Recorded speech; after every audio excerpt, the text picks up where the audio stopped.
You're listening to 91 Reasons, a journey into the twisted landscape of pop culture. Keep your hands and arms inside the podcast at all times.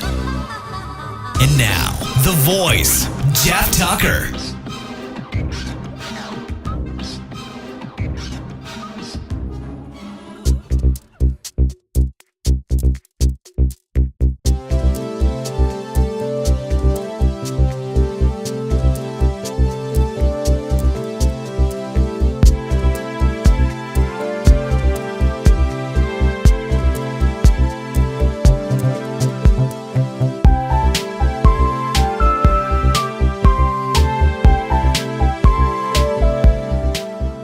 You know how sometimes when you look back at your life, the years sort of blend together, events almost seem to overlap.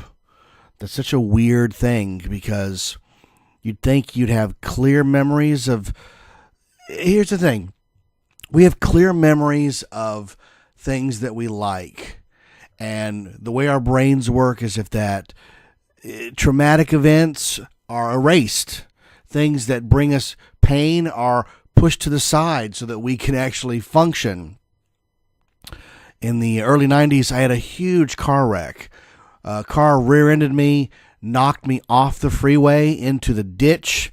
I was in the back seat by the time the car stopped moving. And I have no recollection of it. I remember getting on the freeway, and then I remember a cop or a fireman knocking on the window going, "Buddy, you all right?" Because my brain totally blacked out the actual accident itself. I have no memory of it. And it's so weird because I try to have a clear memory of a lot of things. You know, people listen to the show are like, "How do you know all that stuff?" I don't. I pick stuff up and I don't let it go. But there is a certain period in my life that is somewhat murky. And that's 86 to the beginning of 87. So most of 86 is a problem. I had originally thought I had done Joseph in 86, but I was corrected that Joseph was fall 85, which would make West Side Story spring 86, and then Charlie's Aunt fall 87. Why does this matter? Well, it shouldn't, except I'm doing my high school years, and when I finished 9th grade, I didn't do West Side Story. And West Side Story was a big turning point because, first off, it was the third production I had done after Grease, Joseph, and then West Side Story, and it was the first time I got a scripted line on stage. And I remember being so proud of that. Like, it only took 3 shows for me to get a scripted line. Now, most people had scripted lines, the first play they did. But the problem was they were doing musicals, and I simply have no talent for singing. Ask my wife, ask my kids. When I sing, they want to kill themselves. So in high school, doing musicals was a killer for me because I can't sing. So, but the reason West Side Story is a blur to me is that nobody came to see me in it. I did the full rehearsal lead up and then the 3 nights of production, and I had nobody there to see it because my mother had gone out of town. She'd gone out of town to go back to Tennessee, and I remember feeling very bitter about that. Like, you're leaving? I'm doing a big show, you're not going to be here.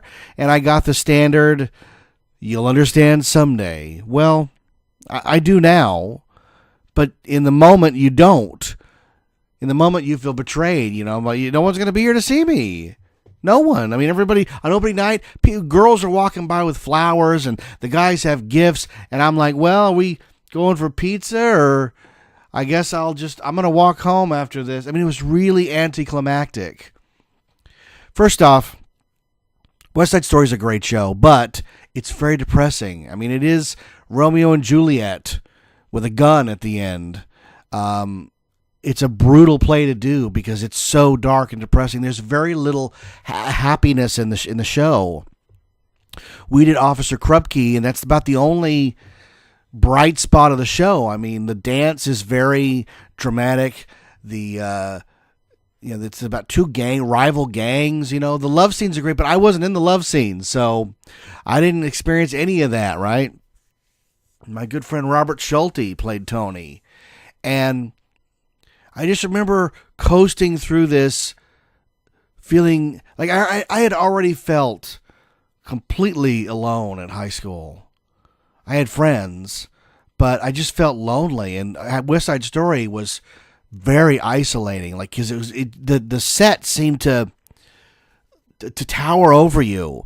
It was the set we used with these big gray walls that would flip around to make different locales. But even the set hated me, and my mother wasn't there. She had gone to see George in Tennessee, and it was really rough. I tried to put the best foot forward, for the show. I was always a big proponent of the show must go on, and you must give, 110%. All the cliches that they gave the athletes, I gave myself as an actor. But it was a dark, dark time. And moving through summer and into the next school year, which would be my sophomore year, I never knew what sophomore meant. Took a long time for me to figure out. I was like, why is it such a weird word? I get freshman because we're freshmen in there and fresh people. I get it. Sophomore? I don't know. And then junior, senior is self-explanatory, but sophomore is the one that's weird. But I entered into my 10th grade year with a new focus. And the new focus was to try to be more social. I mean, I'd already tried to be social, but it didn't work out. Like, I couldn't get a date to save my life. I couldn't go to the dances. There was a winter formal, lavender and lace.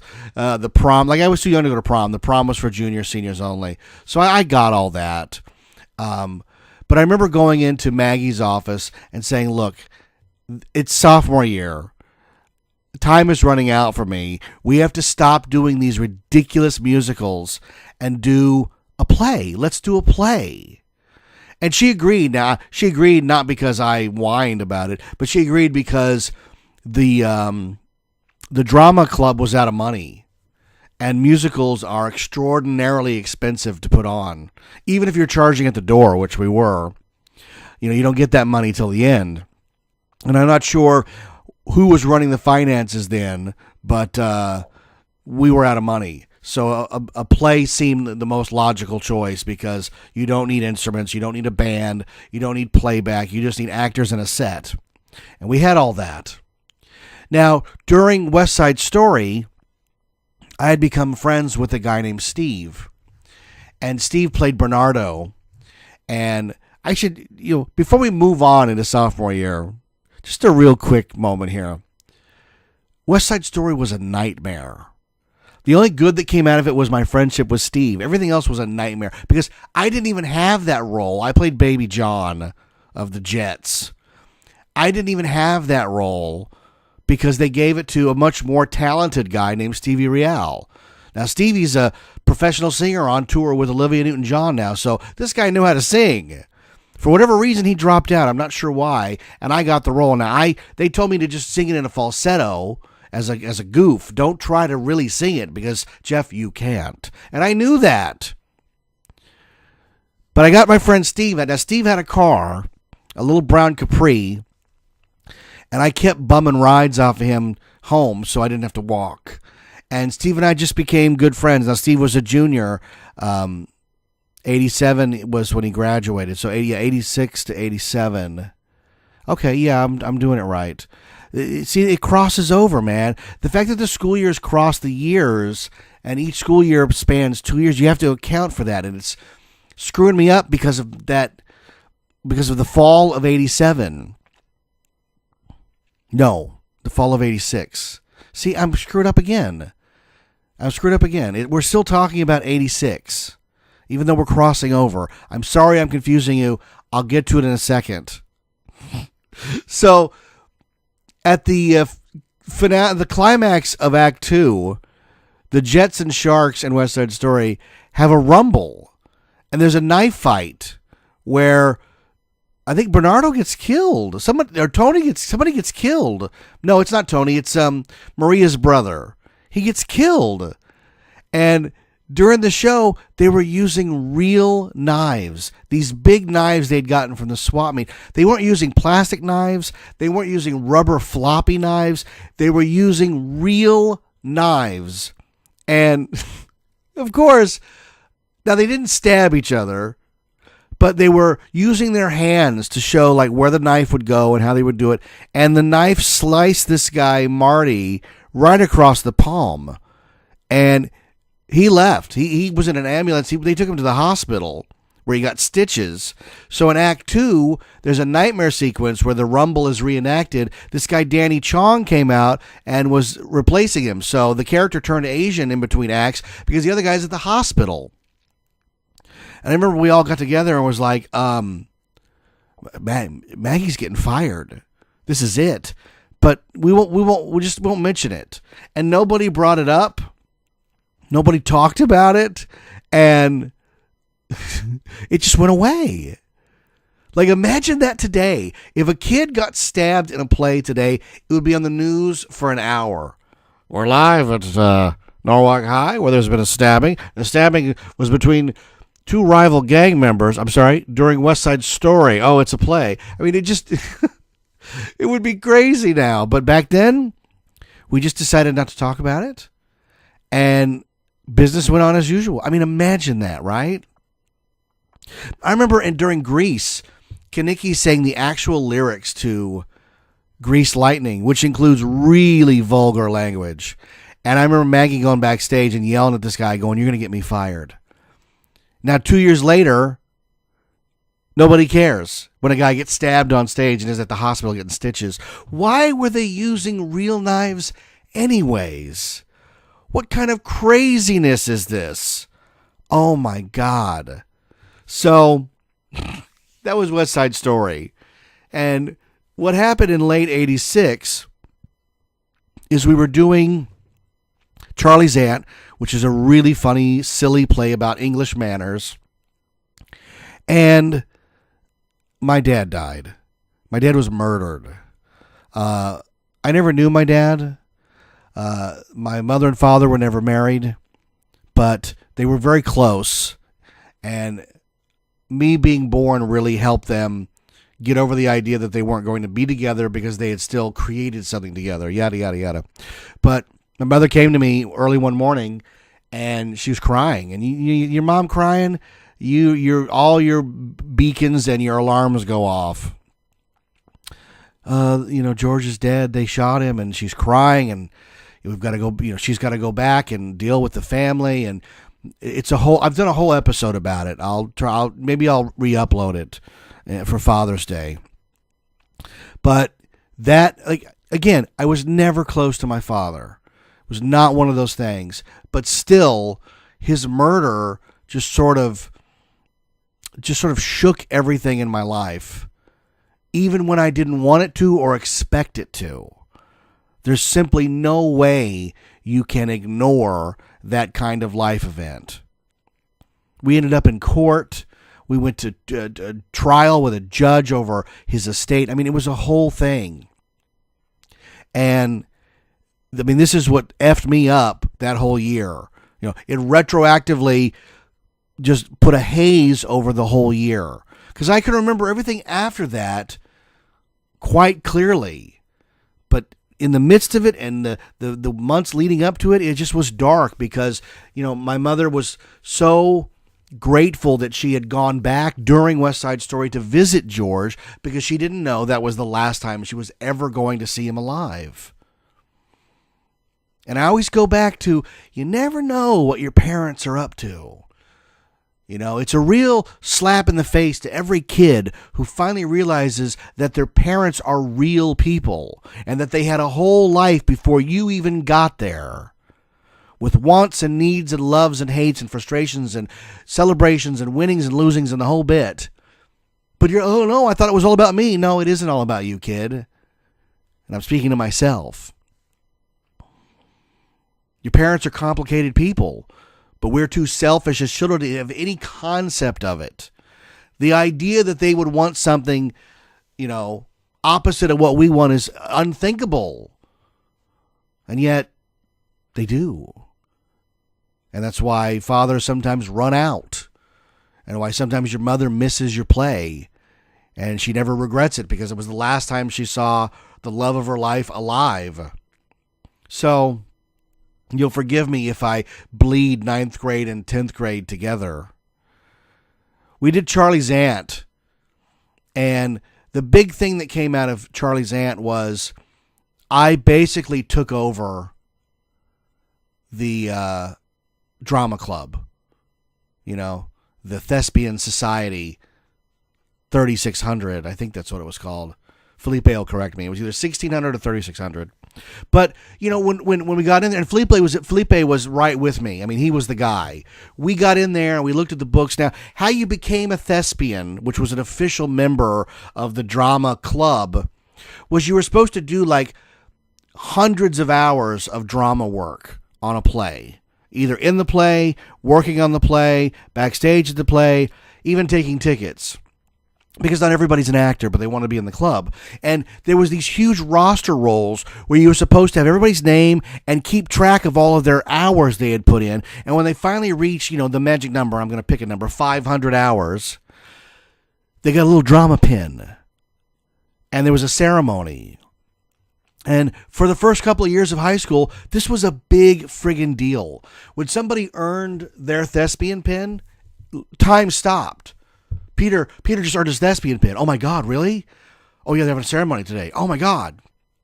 By the time sophomore year, it was lethargic.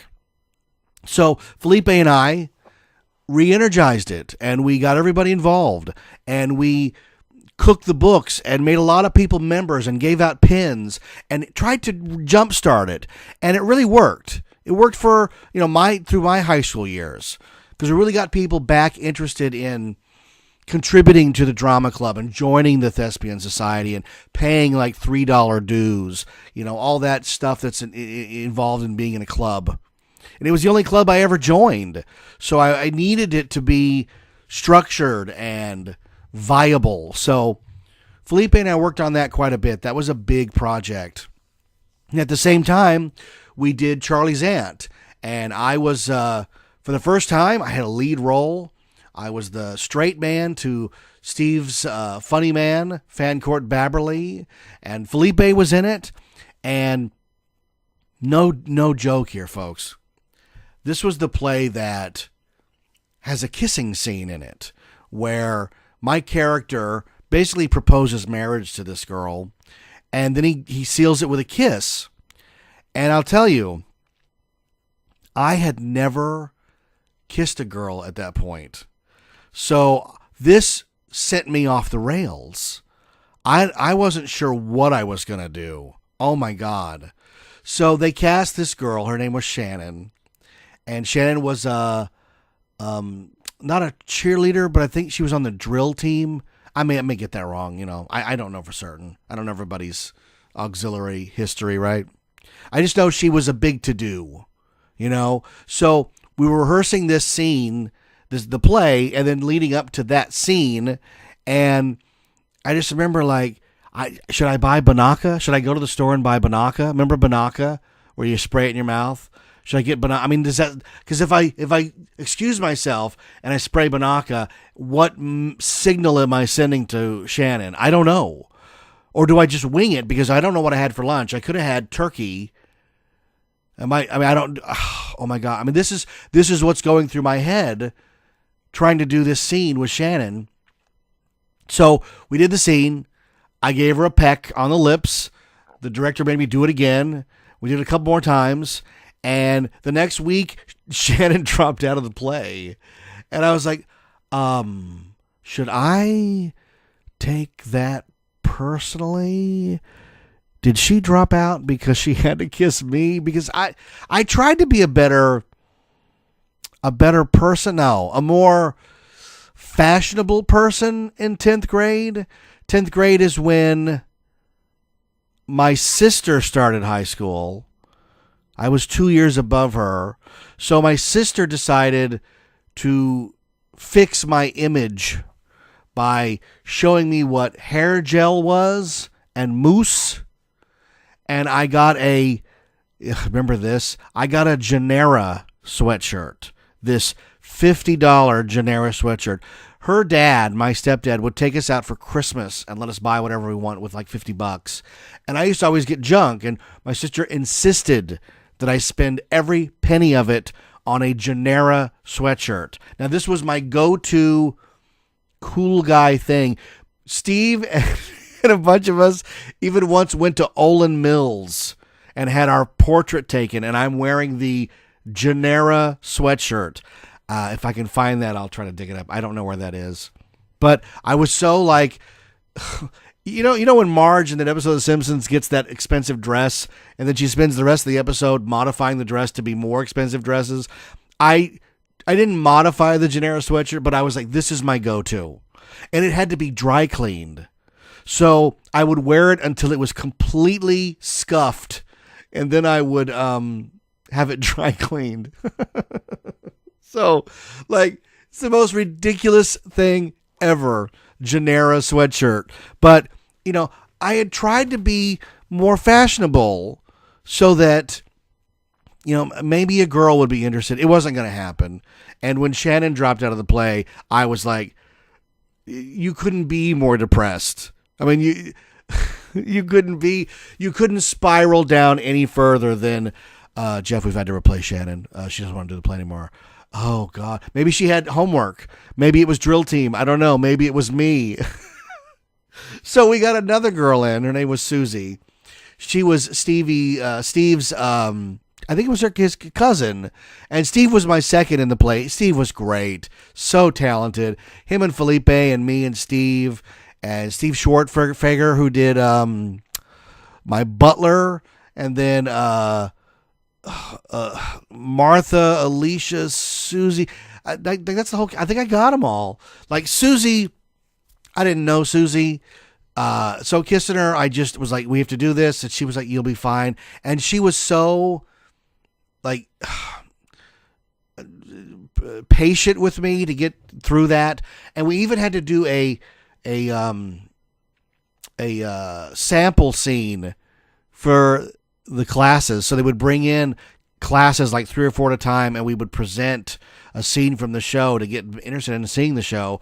And we did the kissing scene like 5 times, and I just was like, finally, I think by the 4th, I was like, okay, this is no big deal. I gotta deal with it. This is like any other thing in life. You just have to deal with it. So I figured it out. Susie did the full run of the show and was fantastic. Charlie Zant was one of the better experiences I had on stage. I remember doing the show completely as scripted, and then about halfway through, somebody, like probably Steve or Maggie, saying, there's something else here. You need to figure out what else is here and find the spaces in between the lines, because, they've always said acting is not reading the lines. It's the space in between the lines where the acting comes in. So I turned that character into a better character of me, and had a much richer time doing that show. And I remember, even though Dad had been killed, my mother came to the show, and it felt really good.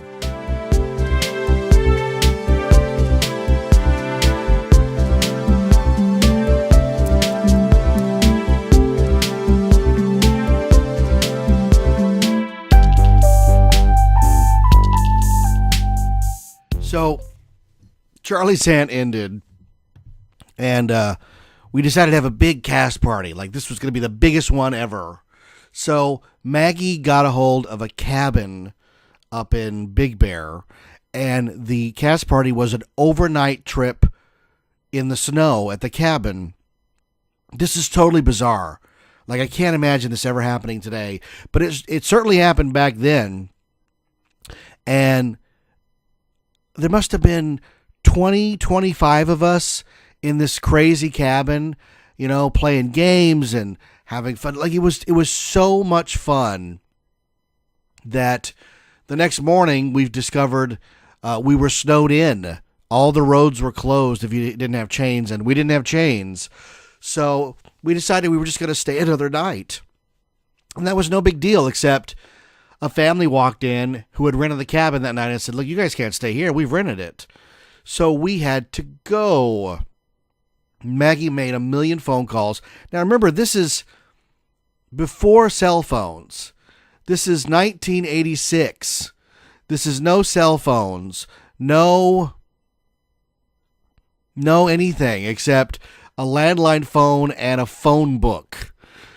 So we ended up finding a friend of somebody who let all of us crash at their house. We slept in the living room with sleeping bags. And the next morning, we got up and made the journey down the mountain because it had thawed a bit. And that was such a great time. Yeah, there was some trouble. I mean, I think Steve's car got hit in the snow, somebody backing up. And, there were relationships formed and broken over the weekend. And it was totally crazy. It's where I met my friend Laura, who I still know to this day. Laura and Steve ended up getting married. And so Charlie's aunt brought a lot of good into my life. And that was it was a bold choice to not do a musical, because we were going to do Little Shop of Horrors, and they'd already planned that I was going to be the plant. I was going to be the guy in the plant costume. And that fell through because they were making the movie, and they pulled the playwrights. And this is when Maggie gave a crap about paying for the rights of shows. We ended up eventually not even worrying about that. But 86 and then into 87, sophomore year, Steve graduated that June. So we knew that our friendship was not going to last much more than that school year. I mean, you always think you're going to stay in contact with people. And thankfully with Steve, I have. I called Steve today. I just saw him the other day. So some friends you do keep in the long run. Not a lot of them, but the good ones you keep. And Steve and I, Steve introduced me to ditching class. I had never ditched class before, but Steve had a car. So we would go off campus for lunch, because my mother would sign any paper, and if I needed to go off campus for lunch, she signed the paper. And sometimes we wouldn't come back until, lunch was over and the next period, and I would show up just in time for drama. So, I still kept my grades up. I had really good grades. I never faltered. And then in one of the semesters, I had to take driver's ed, which you can't cut, or you don't get your driver's license. So, what was that guy's name? Mr. Bruner, I think his name was. He was a piece of work. A lot of teachers just didn't like me. And to be fair, I was kind of an a-hole. I was very rebellious. I was trying to prove points every day. I can't imagine how insufferable I was back then. I'm not going to sit here and say, I was bullied and set upon by everyone. Like, I was asking for it in a lot of the cases. At the thrift store, I found this pair of knee-high moccasins. They were barely held together, but you could wear them. And I wore them to school. And, I was asking to get beat up. But, again, I was trying to be more social. I was trying to fit in, fashion-wise. That didn't endear me to anybody, the moccasins. I don't know if you could get away with those today, but back then, certainly not. But what I did was, I tried out for wrestling. I tried out to be a wrestler. I spent one day, I put on sweats and the purple Lancer shorts over the sweats, which was the style at the time. And I walked into wrestling tryouts, where for 2 hours, various other young men flipped me and threw me against the mat as hard as they could. At the end of the 2 hours, I decided that wrestling wasn't for me. It's not my thing. And the next day when I got up, I told my mom, I said, I can't even go to school. I can't move. And she got it. She didn't know what I was up to. So my dreams of becoming a wrestler to impress girls did not take hold. That did not work. The other way that I tried to impress girls and get in with the cool side was I tried out to be a cheerleader. Our school didn't have male cheerleaders. They only had girls. There were no men cheerleaders. But I was going to change that. Remember how I said I was always trying to prove a point? I was going to change it. I was going to be the first male cheerleader at Norwalk High. So I learned, I went to rehearsal practice. I learned the cheers, the clapping, the how you stand there and move your arms and jump up and down. I get all the little idiosyncrasies of how to do it. And then you had to make up a cheer. And you had to present your made-up cheer to the board. There was the head of the cheerleader, the teacher who was head of the cheerleaders, one of the coaches was there, and then the other head cheerleaders themselves were there. I don't know what I was thinking, other than if I make it, I will be on the bus every Friday with all of the hot girls. And I'll be, throwing them in the air. I don't know what I was thinking. I really have no idea. Because our school wasn't set up for that. Normally there's 3 or 4 guys on the squad who throw people and throw them in the air. And there was none of that. I was one guy. Am I going to stand next to my stool with my pom-poms? I don't know. I had no plan other than I was flying by the seat of my pants. So I went in there. I did the cheers like they asked me as well as I could. I presented my original cheer, which included the line, "The Lancers have always been the team with class, so step aside as we kick your," and then I just clapped. What the hell was going on? What was I thinking? Well, a couple days after that, I actually got a call, and they said, we'd like you to be on the cheerleading squad. And I was like, what? Really? They said, well, we don't want you to be a cheerleader. We would actually like you to be the team mascot. Now, we didn't have a beaver or a coyote. We were the Norwalk Lancers. So a mascot for us would have been a guy, a knight on a horse with a lance, hence the term Lancer. Now, we had a big costume head, which nobody ever used, but we had an unofficial mascot to the team, and that was this mentally challenged fellow named Randy.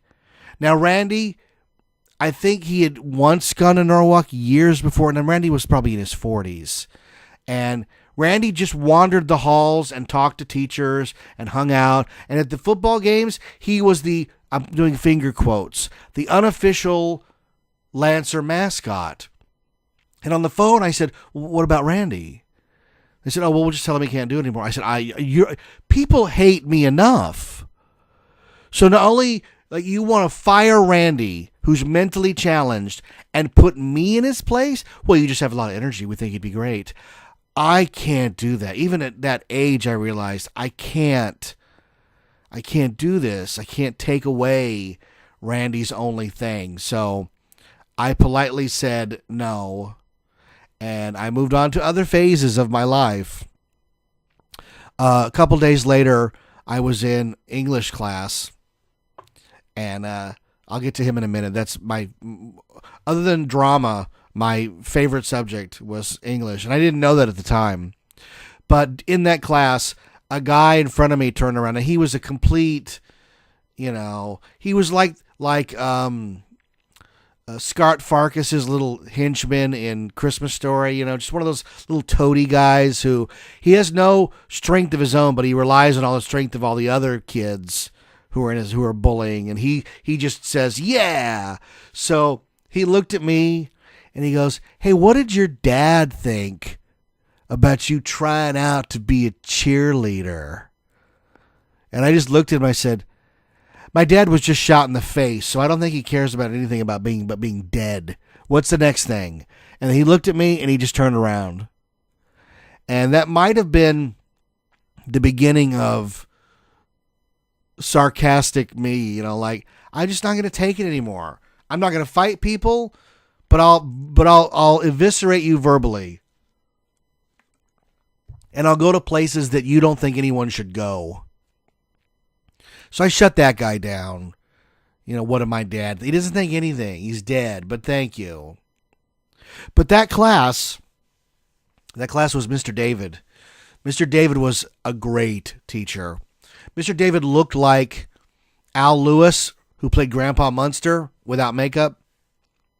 And he had so many fun idiosyncrasies that at the time, like, you think he's crazy. And it isn't until later. And I actually went back after I graduated and talked to Mr. David and thanked him for all that he had done for me. But in the midst of it, you're just like, this guy's crazy.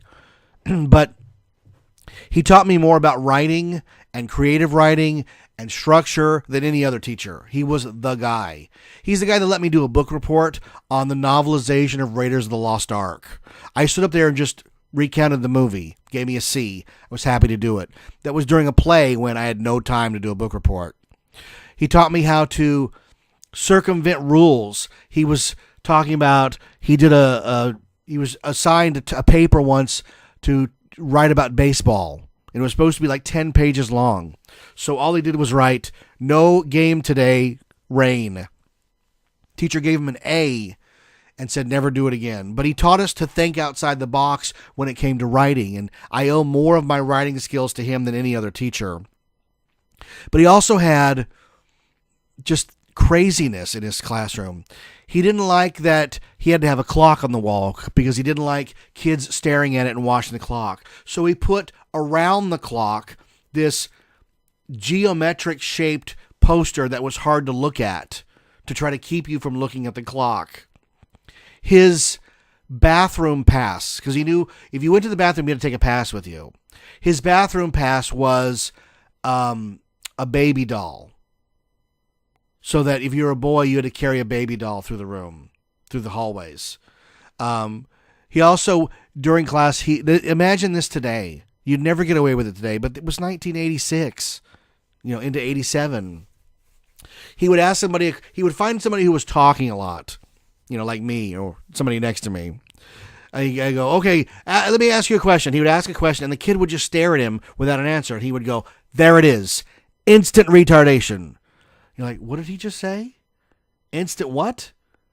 Oh my God. If a girl got out of line, he'd go, who do you think you are? Louisa May Alcott? Sit back down. That's how I never forgot that Louisa May Alcott wrote Little Women. And when I was on Balderdash and they told me I didn't know the answer to that question, I said, I'm pretty sure that I do. It was Louisa May Alcott. Yeah, Mr. David was a good teacher. He was tough. But you have to be tough if you want to be good, and he was good. And like I said, he taught me so much about writing. He taught me so much that I never took another creative writing class after him because I didn't want anybody to taint the goodness that he had given me, And to this day, I still write, so it did stick. I've tried to find him the last couple of years, but I think he passed away.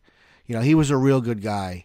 I had some teachers that were SOBs at that school, but Mr. David was a good guy, and he really cared. And that when I met him a year later after I'd graduated, and we had a little conversation. It wasn't a long conversation, but it was enough that I thanked him, and you could tell like it meant a lot to him for me to come back and do that. And that was a really nice moment. We don't have moments like that every day. So if you have a moment and you can thank a teacher that's changed your life, you should do it before it's too late. That's the big message it's always been the message of this show. You have every opportunity until you don't, and then when you don't, you really don't. Thankfully I did thank him, so I'm not racked with any kind of guilt for that, but you know what I mean. If you've got a teacher in your life, go thank them. Teachers are the people that make us who we are. These are the people, not awful teachers, but teachers who give a crap. Teachers who give an S, and you know who they are.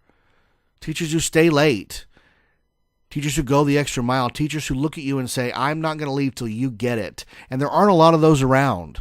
And when you find one, they're diamonds, and you take them and you shine them up. So I learned driver's ed, Mr. Bruner, and I had to go do in the car training where they actually put you in a car. The one that has 2 steering wheels. I don't think they even have those anymore. But it was a car where the passenger also has a steering wheel and a brake pedal. So I had never driven a car before. I'd never even been behind the wheel. My mother never took me out driving, ever. So the first time I ever got behind the wheel was at a school. They took me to John Glenn to learn, behind the wheel training. And the first time I got behind the wheel, I drove the car right into a curb, straight into a curb. The teacher goes, do you know how to turn? I said, I don't even know what I'm doing. He goes, let's take it slowly. And there's kids in the back seat laughing at me. But I was like, I have to figure this out. I got in this. Do you ever get in the simulator, the car simulator, where when they tell you to look in the rearview mirror, the image turns backwards? I mean, the simulators will screw you up. The simulator back in the day was crazy. The simulator that I went in was like the Tron speed tunnel at Disneyland. Like, oh, I don't know what's happening. Just put it in reverse. You put it in reverse and the screen turns backwards. Like, well, I don't know what's happening. So, yeah. I eventually did get my license. And I got it early. Like, when did I get? Like, right at my 16th birthday. Like, maybe on the birthday. But we're jumping ahead of ourselves because that's junior year, 87 to 88, which we're not getting to yet. So I went to the graduation ceremony because of Steve. I had never been to a graduation ceremony before. And I watched Steve walk the line and I felt jealous because he gets to go. He's going to start his life. Him and Laura were doing well. They were going to get married. Like, it was a really interesting time. I watched a guy meet a girl and fall in love and get married, or about to get married. Well, the marriage comes in the next episode. But the big thing that came out of 86 to 87, sophomore year, was for the first time in the spring, we did not do a play. Instead, we went to a competition. And there were always drama competitions going on. But Maggie wasn't really interested in them because they were a lot of work, to be fair. But I had this idea that I was going to write a play that we would take to competition. So people could do scenes. And I remember Felipe did a scene from a play called Creeps, where he talks about a guy who wants to be a carpenter and ends up at a home sanding blocks. And it's very touching because during the monologue, he loses all of his disabilities and becomes normal, and then they come back. Like Flowers for Algernon, Creeps is an interesting play. But I wrote a play. And it was a play for me and Steve and our really good friend Terry. Terry was an anomaly. Terry was on the football team. But for some reason, he hung out with us. And we would go to parties and they would go wild for Terry. He was tall, he was blonde, he was a football player. And Steve and I are like, what's he doing with us? And why is he in my play? And Terry, God bless him, Terry was one of my best friends. I had so many good times with Terry. I have a picture of me and Terry at his brother's graduation where Terry's very drunk. And I'm holding his wine cooler, wearing my Chess King outlet shirt that I was very proud of. But Terry did the play. So it was this weird play called Party Line, where 3 people are on the phone and the wires get crossed. So 2 people are on the phone, the wires get crossed, and a third person joins. And it's kind of Breakfast Clubby because it's about your status at high school and who's cool and who's not, and how do you upgrade your status. And this is the exact time it was in. One of the guys finds out he's got AIDS from a blood transfusion. Like, it was really bizarre, heady stuff. And we took the darn thing to competition. And I was really nervous because I had never written a play before. I'd never even taken a playwriting class. and yet we were presenting this in a professional manner at a competition. And the best thing that came out of that was the comment cards came back, and you get them all at the end. We didn't make it to the second or third round. We didn't make it past first round. But it doesn't matter. What matters was the cards came back in awe that a student had written a play and we were presenting it. And I got amazing feedback that said, basically, keep going. Keep writing. This is an unbelievable start. And, I would never present that play today. It's all treacle. No. But for a 15-year-old starting out, it was a pretty good first try. And the comments reflected that and urged me to keep going. So I started percolating other ideas and seeing where that would go. And I started writing short stories, because you can only write so many plays. And I've written probably 25 one-act plays, like a lot of one. And none of them have ever seen the light of day. But we'll get to my big project in senior year. That's where it all culminated. But I kept at it. And that first taste was so like, oh my God, this play didn't exist before I put pen to paper.